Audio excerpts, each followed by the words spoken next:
Le vendredi, jour faste pour voyager, Moussa, Momar et Biram, laissant la bride à leurs chevaux blancs, sortirent du village à la recherche de Kemtan. 7 jours ils allèrent, traversant bois et marigots, forêts et rivières. À l'aube du 8e jour, ils rencontrèrent, sur un sentier, Mbama Lefako Cher. Certes, ils connaissaient, et de longue date, Mbamal. Mais Mbama l'accouterait ainsi qu'ils le voyaient, c'était la première fois de leur vie, peut-être bien même, depuis Ndiadian Ndiaye, depuis la nuit des temps, c'était la première fois qu'il était donné à un fils d'Adama Ndiaye, le père des hommes, de le voir. Mais l'homme ne doit s'étonner, ni montrer son étonnement que devant qui peut le renseigner. Ils se dirent tout simplement, Kouyag dem Yag Gis, qui marche longtemps voit beaucoup, et ils continuèrent leur chemin.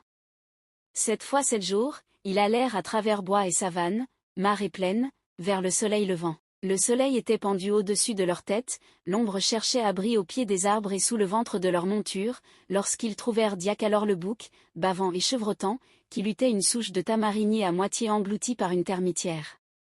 Kouyag dem, Yag Gis, dirent les 3 frères, et ils continuèrent leur chemin. Le grand fleuve était traversé depuis des jours et des jours, les arbres avaient, chaque matin, diminué de taille, l'herbe chaque jour plus maigre était au chaque jour plus jaune, lorsqu'ils trouvèrent, près d'une flaque d'eau boueuse, un taureau. Ce taureau était dans un tel état d'embonpoint que le plus beau taureau du troupeau de leur père, celui qui avait été sacrifié le premier jour de deuil, aurait paru un veau de 2 mois en comparaison, mais son corps était couvert d'abcès qui suppuraient. Qui marche longtemps, voit beaucoup, dirent les 3 frères, et ils continuèrent leur chemin. Quand ils arrivèrent dans une prairie qui s'étendait à perte de vue. Le soleil, faisant son ménage, balaya de ses rayons la rosée, et les chevaux des 3 frères voulurent boire et manger. Mais l'eau du ruisseau le plus clair était amère comme du fiel et l'herbe la plus verte était comme de la cendre.